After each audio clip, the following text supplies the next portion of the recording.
देखा आपने, भारत खुद रोज मोदी के इस कठपुतली की बकवास को बर्दाश्त करता है। कठपुतली है ना, इसके हाथों में खेलते हैं, इसका एजेंडा बेचते हैं और इनका एक ही एजेंडा है, पाकिस्तान के खिलाफ फजूल प्रोपेगेंडा करना, झूठ फैलाना, नफरत फैलाना, पाकिस्तान का इमेज खराब करना। और इनको शर्म नहीं आती कि हर बार ये जिल्लत का सामना करते हैं। इनका चूरन कभी बिकता नहीं है। भारत की आवाम के दिलों में नफरत भरना ऐसे लोगों का काम है। इस अर्नब गोस्वामी जैसे लोगों का काम है। साक्षी अपने लोगों को क्या समझा रही थी, अभी आपने क्लिप देखा कि इस शख्स को एंटरटेनमेंट के तौर पे भी ना देखा करें। अगर इसका प्रोग्राम देखा जाएगा तो फिर भारतीय आवाम, भारतीय जनता में नफरत बढ़ाने में अर्नब का साथ दिया जाएगा। उन्होंने बहुत खूबसूरती से बात की। खूबसूरत बात ये की कि इस बदसूरत शख्स के पास बदसूरती फैलाने के अलावा और कुछ भी नहीं है। अब अपने चैनल पर बैठकर हर घंटे उर्दू और अंग्रेज़ी में पाकिस्तान से माफ़ी मांगनी पड़ी और अर्नब को माफ़ीनामा भी लिखना पड़ा।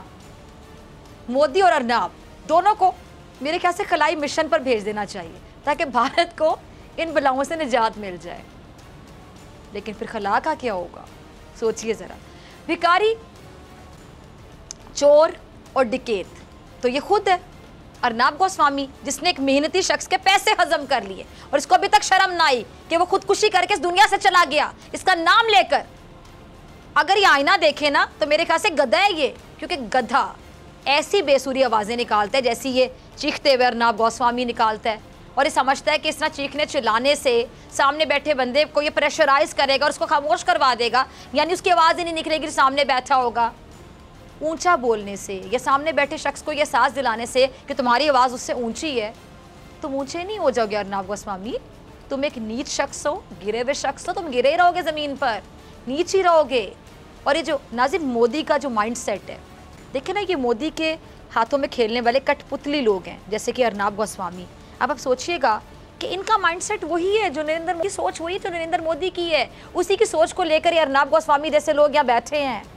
मोदी का जो माइंडसेट है वही अर्नब जैसे का माइंडसेट है। मोदी ऐसे लोगों को अपने इशारों पर नचाता है। मोदी से कश्मीर और पंजाब के किसान तो संभाले नहीं जा रहे। और अभी मकबूजा कश्मीर के अवाम ने बल्दियाती इंतखाबात में भारतीय जनता पार्टी को, आपको पता है, चलता किया और इबरतनाक शिकस्त से दो चार किया। उमर अब्दुल्ला का क्लिप होगा, ज़रा चलाइएगा।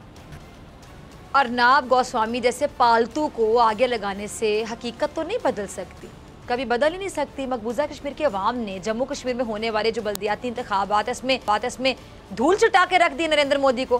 बीजेपी को सिर्फ 3 नशिस्तें मिली हैं। इससे ज़्यादा जिल्लत का सामना इनको क्या उठाना पड़े, क्या करना पड़े, लेकिन शर्म ऐसों को फिर नहीं आती है। ज़्यादातर जीतने वाले आज़ाद उम्मीदवार हैं। और नरेंद्र मोदी, मेरे ख्याल से तुम्हें पता होना चाहिए तुम्हारी औकात क्या है। मेरे ख्याल से तुम्हारी औकात तुम्हें खुल कर नज़र आ रही है। तुम जानते हो कश्मीरियों ने ज़्यादा आज़ाद उम्मीदवारों को वोट क्यों डाला है? क्योंकि वो तुम्हारी कैद से आज़ादी चाहते हैं। तुम अर्नब जैसे लोगों का सहारा लेकर जितना मर्जी प्रोपेगेंडा कर लो, जो मर्जी कर लो, तुमने मकबूजा कश्मीर में होने वाले बल्दियाती इलेक्शन में कामयाबी समेटी है। लेकिन हकीकत ये है कि तुमने अपनी तमाम तर ये साजिशों के बावजूद सिर्फ 3 स्कोर किया। 3, ये तुम्हारी औकात। ज़्यादा करते तो तुम्हारी इस 2 नंबरी पर भी फिर तारीखी छितरोल होना थी, क्योंकि तुम्हें तो पता है कि कैसे तुम झूठ बोलोगे, कि स्कोर क्या होगा तुम क्या बताने की कोशिश करोगे। औकात तुम्हारी सब देख चुके हैं।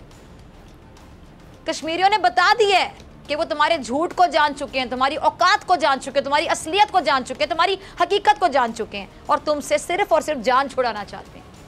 तुमने आज़ादी की तहरीक को दबाना चाहा, लेकिन इसमें नाकाम रहे, बल्कि जिल्लत का सामना तुम्हें उठाना पड़ा। इस हद तक नाकाम रहे। तुमने हुर्रियत रहनुमाओं को कैद में डाला, उन्हें मकबूजा कश्मीर में होने वाले बल्दियाती इंतखाबात की मुहिम में हिस्सा तक नहीं लेने दिया। धांधली करने के बावजूद भी तुम कश्मीर की आवाम से वोट ना ले सके। ये तुम्हारी औकात है, क्योंकि आवाम वोट दिल से देती है और दिल से वोट उसे दिया जाता है जिसकी दिल से इज्जत की जाए। लेकिन तुम्हारी कौन इज्जत करता होगा नरेंद्र मोदी? तुम काबिल हो इज्जत के? जलील तरीन इंसान हो तुम। और तुम कश्मीरियों के सामने अगर आ जाओ तो याद रखना मेरे अल्फाज, तुम्हारा इस्तकबाल जूतों से करेंगे। वो जूतों से ना करें तो कहना। सब्सक्राइब करें और बेल दबाएं ताकि कोई खबर रह न जाए।